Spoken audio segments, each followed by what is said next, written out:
안녕하세요. 신세계 프로젝트 조의 발표를 맡은 이현기입니다. 저희 조는 인간의 신체가 기계로 대체된 미래에 대해서 상상해 보았습니다. 김찬우, 신민준, 이준혁, 김도현님은 아이디어 및 PPT 제작을 맡아주셨습니다. 목차는 다음과 같고, 저희는 신체가 기계화되기 위해서 필요한 기술과 현재까지 어느 정도의 기술이 발전했는지, 미래에 얼마나 기술이 발전할지, 그리고 어떤 변화들을 불러올지에 대해 발표하고자 합니다. 저희가 상상한 신인류의 명칭 테크노사피엔스입니다. 기술을 의미하는 테크노와 인간을 가리키는 명칭인 호모사피엔스를 합성한 단어로 기술을 통해 진화한 기존의 인간의 한계를 뛰어넘은 존재를 의미합니다. 신체를 기계로 대체하는 기술은 미래의 이야기가 아닙니다. 현재도 신체를 기계로 대체하는 기술은 어느 정도 발달되어 있는데요. 이 기술들은 크게 4가지로 분류할 수 있습니다.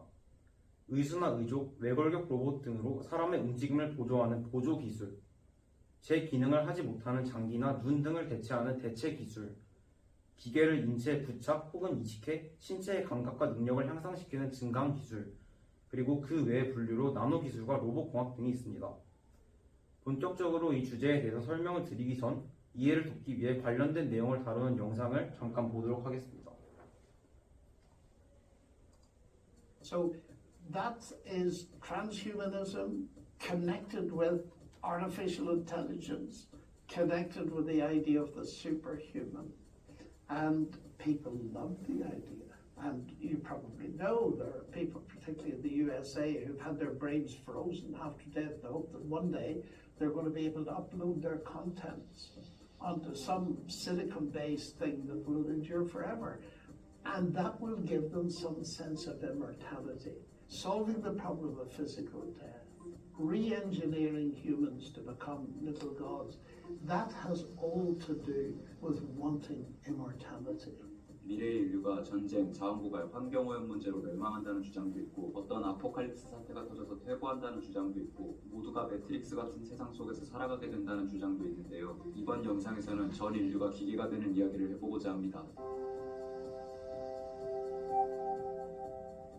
트랜스휴먼은 개조인간, 포스트휴먼은 탈인간입니다. 트랜스휴먼은 초인본주의, 포스트휴먼은 탈인본주의라고 설명드릴 수 있겠습니다. 인본주의는 윤리학을 중시하는 철학으로 인본주의, 휴머니스트와 일맥상통하는 사상인데요. 사람인, 근본 본을 쓰며 휴먼, 인간이라는 존재 그 자체와 인류사회의 인간다운 가치를 중요시합니다. 휴머니즘이죠. 인간 중심적으로 사고합니다. 여기서 트랜스휴먼, 초인본주의의 개조인간은 기존의 호모사피엔스보다 더욱 뛰어나고 완벽한 인간이 되기 위해서 기술을 통한 인위적인 진화가 필요하고 이를 위한 약물, 신체 개조, 기계이식 등의 수단을 동원합니다. 호모사피엔스가 아무리 노력해도 트럭을 한 손으로 들거나 수천 개의 단어를 1초 안에 외우진 못하겠죠. 평생토록 질병, 감염, 노화를 조심해야 하는 것도 마찬가지겠고요. 바로 이것이 현재 호모사피엔스의 신체적, 정신적 한계이며 트랜스휴먼은 개조된 호모사피엔스로서 현재의 우리가 가지고 있는 생물적 한계를 초월하고 신체적, 정신적으로 더욱 뛰어난 인간이 되는 것입니다. 인간의 뇌를 제외한 모든 신체 부위를 기계로 교체하여 강해진다. 인간에게 약물을 사용하여 질병과 노화의 고통으로부터 해방된다. 인간의 뇌에 칩을 심어서 사회 구성원을 모조리 네트워크에 연결하여 집단적으로 더 정확한 판단을 내린다. 네트워크에 연결된 집단을 더욱 큰 사회로 확장하여 모두가 한 웅덩이에 담긴다면 판단의 충돌로 인한 전쟁과 분쟁, 낭비가 사라지고 전 인류가 화합을 도모하는 사회를 이루게 될 것이며 전 인류가 최초로 한 팀이 되어서 극한의 효율과 과학 발전을 추구하면 더 많은 문제들을 해결하고 진정한 초월 인류가 될 수 있다.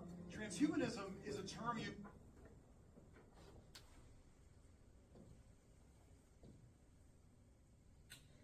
신체의 기계화는 적지 않은 기술들을 필요로 합니다. 기계화된 신체를 유지하기 위한 재생 가능한 에너지를 찾아야 하며 인간의 조직을 대체할 수 있는 가볍고 유연하지만 고강도인 소재를 찾아야 합니다. 또한 신체를 인간의 의도대로 즉각 제어할 수 있는 고도의 AI와 인간의 뇌와 기계를 연결해 의식과 신체의 자연스러운 통합을 가능하게 하는 BCI 기술 역시 필요합니다. 하지만 이런 기술적 문제들이 해결되고 기계화 기술이 상용화된다면 인간에게 있어 더 이상 질병과 노화가 문제가 되지 않으며 초인적인 신체 능력을 갖출 수 있게 되고 우주나 심해 같은 극한 환경에서도 살아남을 수 있는 그런 미래가 열리게 될 것입니다. 다음은 기계화된 신체 부위들의 특징에 대해서 설명드리겠습니다. 기계화의 핵심이라고 볼 수 있는 뇌입니다. 인간의 기억과 사고 과정을 저장 및 백업할 수 있으며 연상 능력을 극대화하고 인간에게는 불가능하다는 멀티태스킹을 가능하게끔 도와주며 학습된 언어를 실시간으로 이해할 수 있어 외국인들끼리도 원활한 소통을 돕는 역할을 합니다. 다음은 눈입니다. 원한다면 일반적인 시력의 한계를 넘어 원래라면 볼 수 없는 미세한 세포 구조나 자외선 등의 스펙트럼을 관찰할 수 있게 해주고 시야에 보이는 물체와 관련된 정보를 파악할 수 있고 마치 몽골인들처럼 멀리 떨어진 물체도 선명하게 볼 수 있게 도와줍니다. 다음은 귀입니다. 인간이 들을 수 없는 음역대의 소리를 탐지할 수 있게 해주고 이어폰의 노이즈 캔슬링처럼 원하는 소리만 듣게끔 필터링해주며 특정 소리가 발생한 위치를 정확하게 탐지할 수 있게끔 도와줍니다. 다음은 심장입니다. 인간이 느끼는 피로감을 줄여주고 전기 혹은 태양광을 동력으로 삼아 작동하며 그 에너지를 신체 전체에 퍼뜨려 인간에게 있어 음식이 더 이상 필수로 섭취해야 하는 것이 아닌 선택사항으로 만들어줍니다. 또한 심장에 이상이 생길 시 자동으로 문제를 해결하거나 이상 현상을 해결할 수 있게끔 경고를 발송해 심장에 생길 수 있는 문제를 미연에 방지합니다. 마지막으로 피부입니다.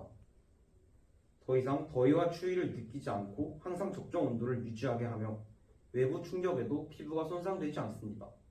온도, 압력, 습도 등 외부 요인에 민감하게 반응하게끔 변화합니다. 다음은 신체의 기계화로 인해 달라진 문화와 교육에 대해서 말씀드리겠습니다. 사람의 신체가 기계화되고 극한 환경에서 사람이 활동할 수 있게 되면서 극한 환경에 있는 시설을 관리하는 직업이 생기는 등 새로운 직업이 탄생할 것입니다. 또한 지금의 스포츠는 남녀의 신체 능력 차이로 인해 서로 구분이 돼서 운영이 되고 있지만 기계가 신체 능력 차이를 메꾸면서 남녀의 스포츠가 통합될 것이고 기술과 기계를 활용한 새로운 스포츠도 탄생할 것입니다. 또한 장애를 극복하고 불치병이라는 개념이 사라지면서 인간을 가로막던 장애물이 사라지게 될 것입니다. 또한 교육 부분에서 학생들은 기계 신체를 설계하고 프로그래밍하는 교육을 받게 될 것이며 VR이나 AR을 신체와 연결해 더욱 몰입력 있는 학습이 가능하고 인간의 수명이 연장되고 이러한 전문적인 분야가 교육 과정에 포함됨에 따라 일생에서 학교를 다니고 교육을 받는 시간이 늘어나게 될 것입니다. 다음은 사회적 변화에 대해서 말씀드리겠습니다. 각종 신체적 한계로 인해 사회적 활동에 적극적으로 참여하지 못했던 사람들이 사회적 활동에 참여하며 새로운 역할을 찾을 수 있게 될 것이고 가족들과 떨어져 외롭게 사는 경우가 많은 노인들도 사람들과 더 적극적으로 어울릴 수 있게 되면서 전체적으로 삶의 질이 향상되는 효과가 생길 것입니다. 다만 고장난 기계 신체들이 생기면서 이와 관련해 환경오염 문제가 발생할 수도 있습니다. 다음은 경제적 변화에 대해서 말씀드리겠습니다. 신체 능력이 강화되고 노동에 있어 효율성이 극대화될 것입니다. 이로 인해 전반적인 생산성이 향상될 것이며 현재는 이제 희귀병 같은 경우 치료제 하나에 몇 억의 가격을 형성할 정도로 굉장히 비싸고 의료보험이 제대로 갖춰지지 않은 나라 같은 경우는 한 번 진료를 받을 때 엄청난 병원비가 청구될 정도로 의료비가 높지만 기계화가 이루어지면 간단한 점검을 통해 신체에 생긴 이상을 해결할 수 있게 되기 때문에 의료비가 절감될 것입니다. 마지막으로 신체의 기계화가 사회에 불러올 수 있는 문제들에 대해서 말씀드리도록 하겠습니다. 신체를 기계화한 사람들과 기계화하지 않은 사람들 사이에서 불평등함이 야기될 수 있습니다. 군인, 운동선수, 건설 직업군 노동자 같은 신체를 적극적으로 활용하는 직업의 경우 기계화가 필수 조건이 되어 신체의 기계화는 원하지 않지만 해당 직업을 원하는 사람들의 경우 이 직업을 선택할 선택권을 박탈당할 수도 있고 또 기계화하지 않은 사람들이 소외당하게 될 것입니다. 또 개발도상국 같은 발전에 목마른 나라에서 기계화를 원하지 않는 사람들을 강제로 기계화시켜 착취할 가능성이 있습니다. 현재 의료기술은 기본적으로 사람의 생명을 살리기 위한 기술입니다. 하지만 기계화된 신체 부품의 값이 마냥 싸지만은 않을 것이고 결국 질 좋은 부품들은 부유층의 전유물이 되어 생명과 관련된 부분이 상업적으로 거래될 가능성이 있습니다. 또 새로운 기계 신체를 개발한다는 명목으로 인체의 실험이 정당화되는 등의 윤리적인 문제가 발생할 수 있습니다. 안전과 보안에 관련된 문제 또한 빼놓을 수 없는데요. 기계화된 신체가 외부로부터 해킹당해서 조종당하거나 오류 및 오작동을 일으켜 사고를 초래할 경우 책임 소재가 불분명해지기 때문에 억울한 피해자가 늘어날 수 있으며 테러 등을 목적으로 한 악용 사례가 생길 수 있습니다. 또한 품질이 좋은 기계들은 부유층에서 독점을 하게 되고 좋은 품질의 신체를 가진 사람들이 고수익을 낼 수 있는 직군에서 종사하게 되면서 빈부격차가 심해지게 될 수 있습니다. 이로 인해서 조선시대처럼 기계화 수준에 따른 사람 간의 계급이 새롭게 형성될 수도 있습니다. 마지막으로 문화적인 갈등과 차별이 생길 수 있습니다.